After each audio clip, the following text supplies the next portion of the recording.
Hello friends, my name is Alissa and I'm the Science Program Manager at Boston Children's Museum, and I want to welcome you back to my kitchen. Today's activity is going to result in something that you can eat. That's always fun. And what are we going to be making today? I call it whatever butter.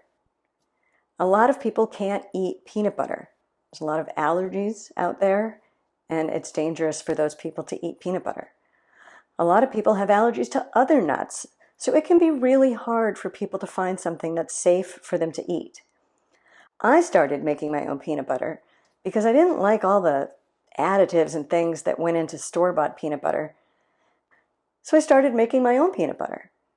I'm going to show you the basic steps involved here, and then you can try making your whatever butter in a way that you enjoyed the most. Now, before you get started, you're going to need to do two things. First, wash your hands. Whenever you cook, you want to make sure you wash your hands. And second, make sure you have a grown-up with you. We're going to be using a piece of equipment that has really sharp blades. You want a grown-up with you just to make sure you're safe. Let's go over the equipment that you'll need to make your whatever butter. You'll need a food processor. This isn't something that you can do by hand or even with a blender. A food processor really is the right tool for the job. You'll need a kitchen scale, a rubber spatula. You can also use a knife or a spoon. I like a rubber spatula. And then you'll need some kind of jars to put your peanut butter or your whatever butter in when you're done. Then your food ingredients. This is where you can get really creative. If you can't eat peanuts, don't use peanuts. If you can't eat almonds, don't use almonds. I've done this with all kinds of nuts in different combinations. I've done it with 100% peanuts. I've done it with 100% cashews.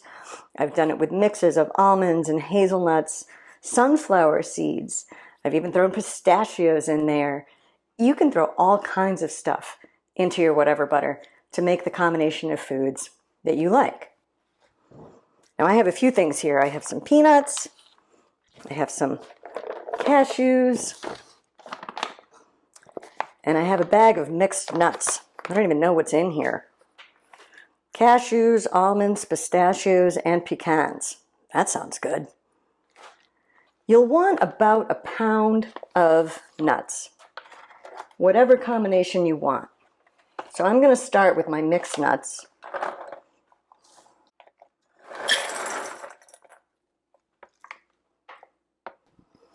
And then I'm going to add some peanuts.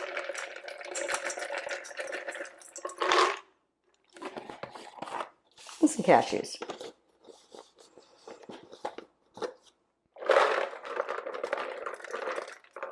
Yep, I want a little bit over a pound, but that's okay. Now, this next bit is up to you. I like my whatever butter really crunchy. Maybe you don't. Maybe you like it really smooth and creamy. Maybe you like it somewhere in between. So what I'm going to do is I'm going to put my nuts into my food processor and run it for just a second to break up some of those nuts.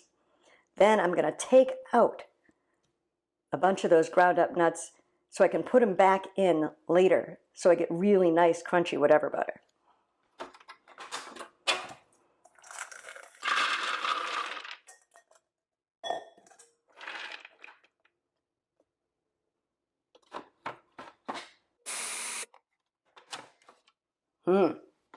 Perfect. So I'm going to dump some of those ground up nuts back into this bowl, and I'll come back to them later. Okay, so now I've got most of my ground up nuts here in the bowl, in the food processor, and a little bit of ground up nuts here in my bowl.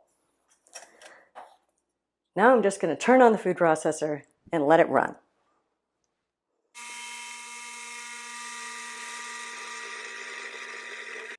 See how at the bottom there, it's starting to look like nut butter. That's what we want.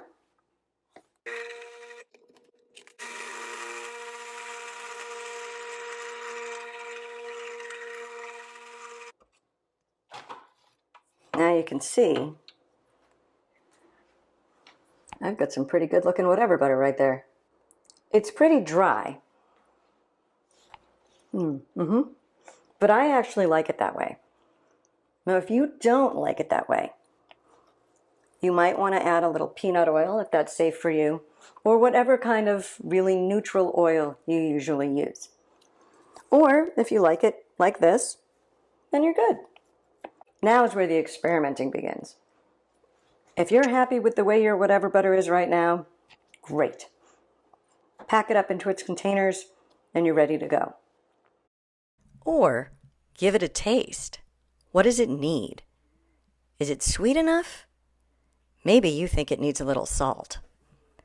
Here's some ideas of things you can add to your whatever butter.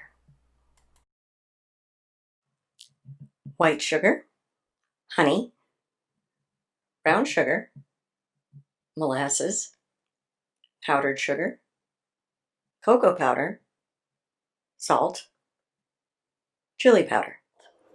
Now keep this in mind. If you want to add ingredients to your whatever butter, do you think you want to start with a lot or a little? Think about that for a second. If you start with a lot, if you put in a whole lot of sugar, and then you taste it and it's too sweet and you don't like it, can you take that sugar back out? Nope, you can't. But if you put in a little sugar and you taste it and it's not sweet enough for you, can you add more sugar? Yep, sure can. So add a little bit at a time until you get it to taste just right.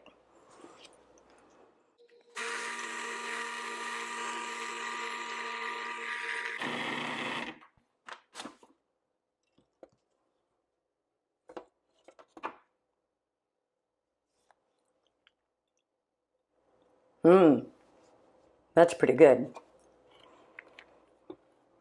Now, like I said before, I like really crunchy whatever butter. Remember those nuts I saved at the beginning? It's time for them to go back in.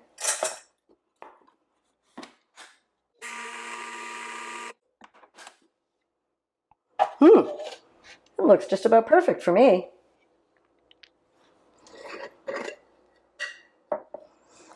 So I'm going to scoop out my whatever butter and store it in an old peanut butter jar. If you've made your whatever butter so it's really, really creamy, you may find that the oil in the nuts will separate out. That's the part I don't really like, so that's why I make mine a little thicker and a little drier. But if you do it that way, just store it upside down in the cabinet. And what will happen is all the oil will float up. And then when you take the container out of the cabinet and flip it over, that oil will now be on the bottom of the jar. So you don't have to deal with it. Or if it doesn't bother you, just let it come to the top of the jar as usual. And then when you're ready to make yourself a sandwich, just stir it in. Well, I'm going to keep on packing this up. I hope you'd get to try this at home, and I hope that your whatever butter comes out just perfect for you and your family. If you do try it at home, post us a picture and a recipe. Let us know what you put in your whatever butter. It's a lot of fun to cook with your family in the kitchen. And then, of course, it's a lot of fun to eat the results. All right. Well, thanks for joining me today, and I'll see you next time.